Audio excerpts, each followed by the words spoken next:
Salmo capítulo 11. Fundamentos ameaçados. Salmos 11, verso 3. Se forem destruídos os fundamentos, que poderá fazer o justo? Abençoa-nos, meu Deus, diante da Tua palavra. Oramos em nome de Jesus. Amém. Podem assentar-se. Rui Barbosa foi um dos organizadores da República no Brasil. Ele também foi coautor da primeira Constituição da República no Brasil, baiano, um homem com conhecimento extraordinário que morreu na década de 20 já do século 20. Mas no século 19 ainda, esse homem, certa vez, disse o seguinte: de tanto ver triunfar as nulidades, de tanto ver prosperar a desonra, de tanto ver crescer a injustiça, de tanto ver agigantarem-se os poderes nas mãos dos maus, o homem chega a desanimar-se da virtude e rir-se da honra e ter vergonha de ser honesto. Parece que ele escreveu isso ontem, né? Um artigo saiu no jornal de hoje, absolutamente atual. Eu quero falar um pouco sobre essa questão da destruição dos valores na nossa sociedade. E vou fazer isso através de uma afirmação e de duas perguntas com respostas dentro da própria palavra de Deus. Então, primeiro, a afirmação que é mais que óbvia, é a que diz que nós estamos vivendo um lento processo de destruição dos fundamentos da nossa sociedade. A nossa sociedade ocidental tem uma influência muito grande dos valores judaico-cristãos, muito grande. E nós estamos vendo que o Ocidente tem perdido essa referência ano após ano. Nós estamos testemunhando diante dos nossos olhos a nossa geração ruindo diante de uma destruição de valores que deviam ser preservados e da construção de valores que afrontam a dignidade de Deus.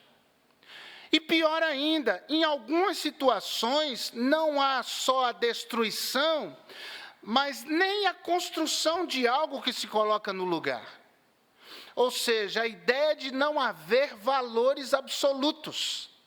Isso é muito perigoso. E aí nós vemos na nossa sociedade a banalização da violência, a banalização do crime, fora de controle a criminalidade. Está na nossa nação e, por que não dizer, no mundo. Nós vivemos numa sociedade onde a fidelidade parece ser uma virtude pré-histórica. Então, ser fiel à esposa, ao marido, ser fiel nos relacionamentos de uma maneira geral, é uma virtude que tem se tornado cada vez mais rara. Nós vivemos numa realidade onde as instituições perdem credibilidade dia após dia. Nós estamos vendo isso com as instituições nos três poderes na nossa nação, mas já vemos isso ao longo dos anos acontecendo, bem como a deterioração do próprio respeito em relação a instituições religiosas, a religiosos. Infelizmente, isso tem acontecido. Muitas igrejas perderam, irmãos, a credibilidade, porque abriram mão de certos valores. Às vezes, nós somos chamados de radicais, somos chamados até de quadrados, por preservarmos e termos certos fundamentos e valorizarmos esses fundamentos. Mas algumas igrejas abriram mão disso.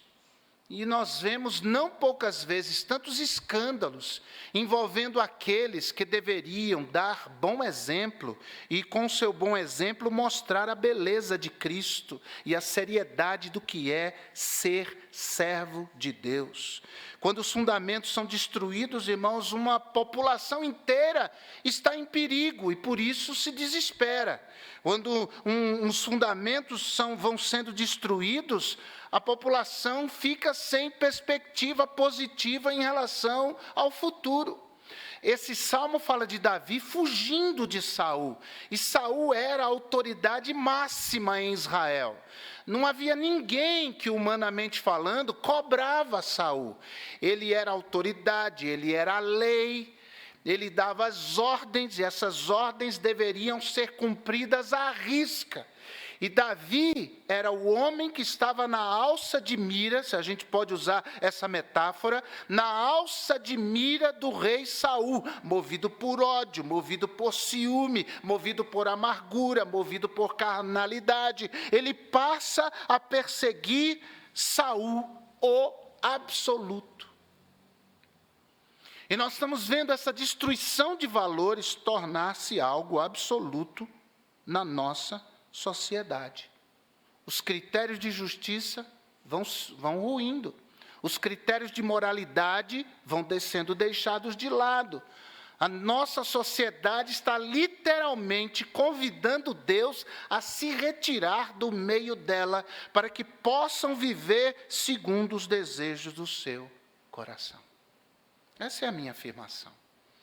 Há um lento, porém gradual, processo de destruição dos fundamentos na nossa sociedade. E a minha oração é que eu e você permaneçamos firmes, preservando os fundamentos que nos foram confiados. Agora, eu falei de duas perguntas, e a primeira é: como se dá esse processo de destruição dos fundamentos na sociedade atual? Em primeiro lugar, através da ideia de que aquilo que é antigo é ultrapassado. Essa é a ideia fundamental.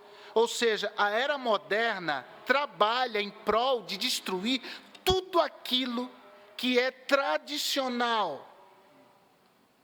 Tudo aquilo que vem subsistindo ao longo dos anos. E como eu disse, novos fundamentos são erguidos com a destruição dos antigos, ou nenhum outro fundamento é lançado com a destruição dos antigos. Jesus comparou isso a alguém que constrói a sua casa sobre a areia. Não há fundamentação alguma.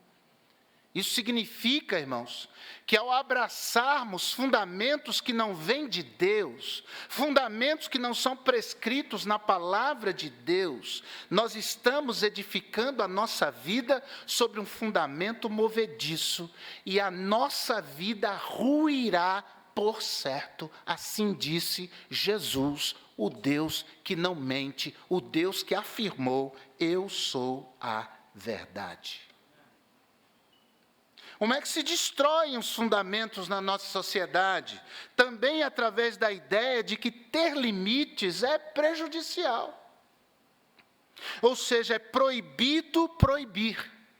Nos dias dos juízes descritos na Bíblia, era exatamente assim. As pessoas viviam conforme o que estava em seus corações. A Bíblia diz que o coração do homem é enganoso, os sentimentos do homem são enganosos. Nós não podemos nos guiar por sentimentos, nós temos que nos guiar por aquilo que nós sabemos de Deus, por aquilo que Deus revela em sua palavra. E o que é triste é que a igreja de Jesus tem se deixado contaminar por esse tipo de mentalidade. Quando eu nasci, em 1970, os evangélicos representavam 4% da população brasileira. No último censo do IBGE, os evangélicos chegaram a 31% da população do Brasil. Olha quanta evolução desde os anos 70 até agora. Mas o país piorou. Vocês perceberam isso, que o Brasil piorou? Não devia melhorar?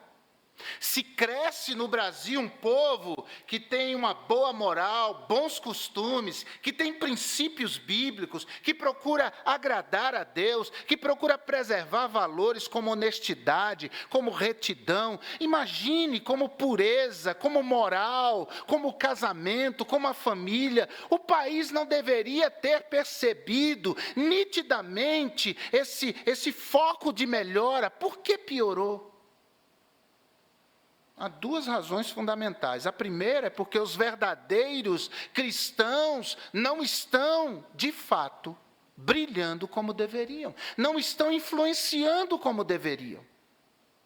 E um segundo fato, que é aterrador, é que muita gente que tem vindo para as igrejas tem só trocado de religião. Não passa por transformação, não passa por regeneração, ou seja, nunca teve um encontro verdadeiro com Jesus. E se uma pessoa não teve um encontro verdadeiro com Cristo, ele nunca será transformado por Cristo. Então, John Stott, já no final do século XX, afirmava: as igrejas na Inglaterra estão cheias de gente vazia. Pregadores atrás de aplausos. Eu vi isso esses dias, um pregador vindo à igreja, a igreja fica em pé e aplaude o pregador. O culto às celebridades dentro das igrejas. Irmãos, a glória é toda de Deus. A glória tem que ser de Deus. Como é que se destroem esses fundamentos? Através da ideia também de que os absolutos não existem. Bem, essa afirmação já é um absoluto. Absolutos não existem. Isso é uma afirmação absolutista. Não há verdade absoluta. Essa afirmação é absoluta. No passado, as pessoas argumentavam entre o que é certo e o que é errado. Hoje, vale tudo. Entre o que é verdadeiro e o que é falso. Hoje, a verdade é relativa. Você tem a sua, eu tenho a minha, eu respeito a sua, você respeita a minha. Está dessa forma.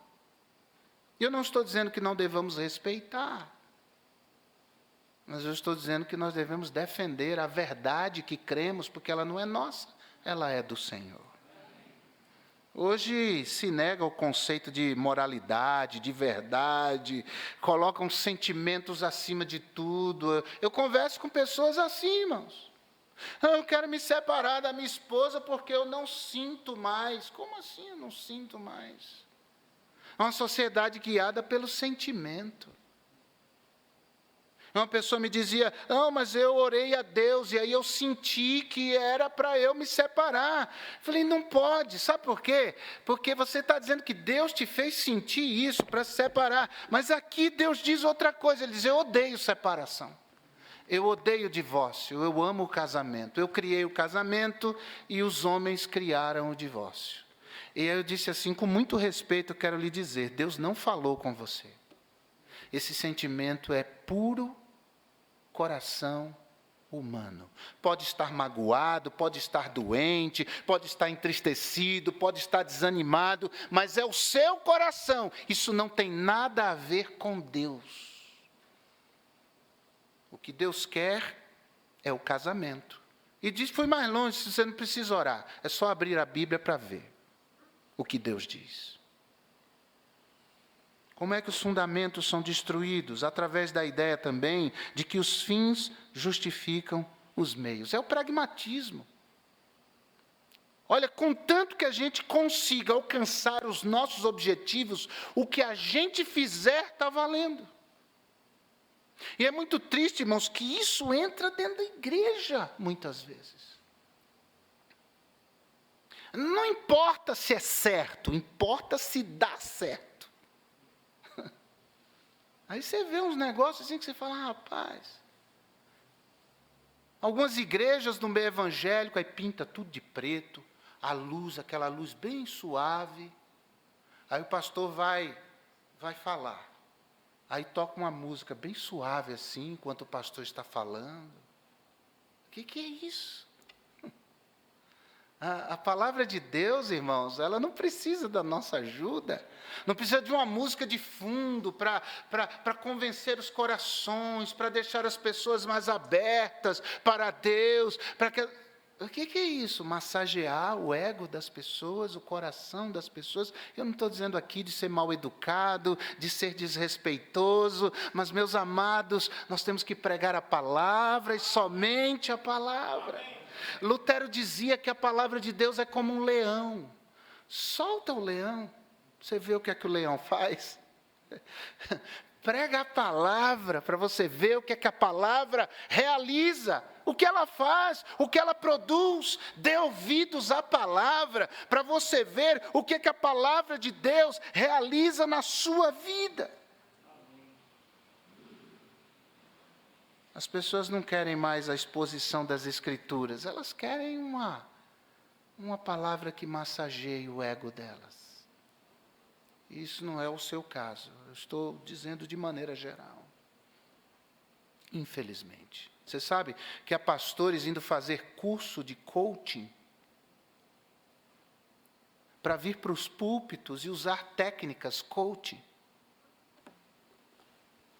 E a palavra de Deus é suficiente. Prega a palavra. Ela só não vai surtir efeito no coração que estiver fechado e endurecido para Deus. Mas um coração aberto, que quer ouvir o que Deus tem a dizer e tem a disposição de fazer o que Deus diz pela sua palavra, esse será bem-aventurado, esse será bem-sucedido naquilo que fizer. Agora, para terminar. Como reagir à deterioração dos fundamentos? É a segunda pergunta. Bem, primeiro é preciso reagir com firmeza. O verso 1 diz, no Senhor confio.